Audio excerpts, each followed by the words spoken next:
আমরা হয়তো দুইজনের কথা শুনছি, এর ভিতরে একজনই আমার এলাকা। তো আপনারা জানেন যে আমি ওই দুর্যোগের মধ্যে বেড়ে ওঠা একজন মানুষ, এবং সাগর পারে আমার বাড়ির পরে আর কোনো স্থলভাগ নাই। এবং আমি 65 সালে এবং 70 সালে দুর্যোগে ব্যক্তিগতভাবে আমি একজন ক্ষতিগ্রস্ত লোক ছিলাম। বাংলাদেশে অতিক্রম করবে 3 থেকে 5 ঘন্টার মধ্যে। আমরা সারা রাত্রেই আমরা আসলে আশঙ্কার মধ্যে থাকব।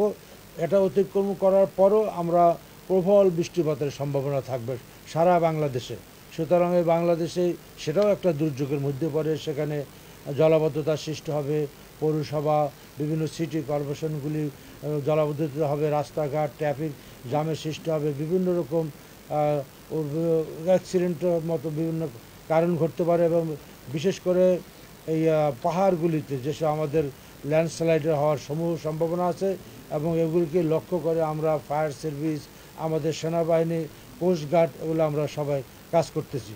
এবং যেহেতু বর্তমানে আমরা চলমান দুর্যোগের অবস্থা বর্তমানে মধ্যে আমরা বসবাস করতেছি, এবং সাথে সাথে দুর্যোগ পরবর্তী যেগুলি ইতিমধ্যে আমরা সমস্ত দুর্যোগের মালামালগুলি যেগুলি আমাদের ক্ষতিগ্রস্ত মানুষের জন্য প্রয়োজন হবে, যেগুলি আমরা ইতিমধ্যে তাদেরকে পৌঁছে দিয়েছি। এবং বাড়তি কী লাগে এই জন্য আমরা প্রতিনিয়ত আপনাদের দুর্যোগ মন্ত্রণালয় সচিবালয় আমাদের সচিবের নেতৃত্বে কাজ করতেছে।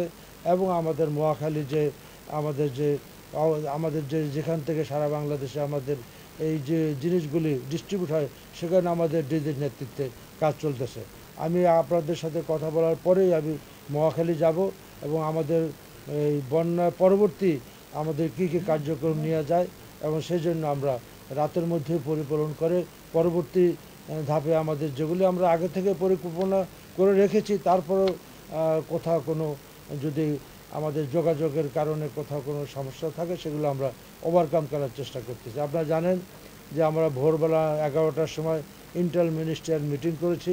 বাংলাদেশের সমস্ত মন্ত্রণালয়ের প্রতিনিধি তারা এসেছে, এবং সবাই যার যার দায়িত্ব, যার যেখানে দায়িত্ব সেটা সমন্বিতভাবে করতেছে।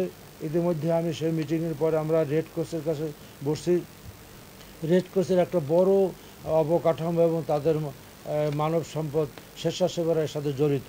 ইতিমধ্যে আমি স্বেচ্ছাসেবকের সাথে কথা বলছি, তারা তাদের সমস্ত সক্ষমতা নিয়ে তারা কাজ করতেছে, এবং তারাও মানুষের কাছে বিভিন্ন ধরনের সাহায্য, শুকনো খাবার, কাপড় চোপড় রেড ক্রসের যে মজুদ আছে, তারা ইতিমধ্যে সেটা প্রত্যন্ত অঞ্চলে সন্ধ্যার পরে রওনা দিয়েছে, এবং সেভাবে তারা কাজ করতেছে।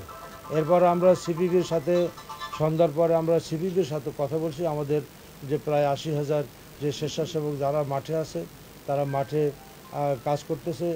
এক কথায় এবার আমরা ফায়ার সার্ভিস, সেনাবাহিনী, এবং আমরা মন্ত্রণালয়, আমাদের উপজেলা প্রশাসন, জেলা প্রশাসন, এবং আমাদের যে সামরিক বেসামরিক বাহিনীগুলি আছে, কোস্টগার্ড আছে, সবাই আমরা সমন্বিতভাবেই একটা পরিকল্পিতভাবে আমরা কাজগুলি ইনশাআল্লাহ চালিয়ে যাচ্ছি। এবং আমরা যে প্রশংসার সাথে বিগত আমাদের দুর্যোগগুলি মোকাবেলা করেছি, সেটা আমরা বর্তমানে সেভাবে আমরা কাজ করতেছি। আশা করতেছি আমরা সবচেয়ে কম ক্ষতির মধ্যে দিয়ে যাতে এটা মোকাবেলা করে আমরা দেশের সাধারণ মানুষের পাশে থেকে তাদেরকে সব ধরনের সহযোগিতা করার জন্য আমরা সবসময় প্রস্তুত হয়ে আছি। আপনারা জানেন মাননীয় প্রধানমন্ত্রী নিজের থেকেই এই টোটাল জিনিসটা তিনি মনিটরিং করতেছেন, নিয়মিত আমাদের সাথে তার যোগাযোগ আছে, এবং আমাদের কাছ থেকে তিনি তথ্যপত্র নিচ্ছেন, এবং যথাযথ তার পরামর্শ নিয়ে সমস্ত শক্তি সমন্বিতভাবে বর্তমানে কাজ করতেছে। এই হলো আমাদের সর্বশেষ অবস্থা।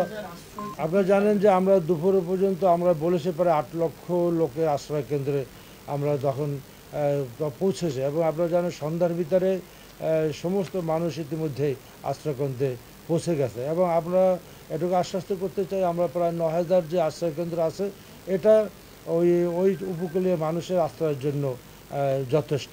এরপরও যদি মানুষের প্রয়োজন হয়, আমাদের বিভিন্ন শিক্ষা প্রতিষ্ঠানগুলিকে আমরা প্রস্তুত রেখেছি। সুতরাং আশ্রয় কেন্দ্রের যে সক্ষমতা সেটা আমাদের পরিপূর্ণ রয়েছে।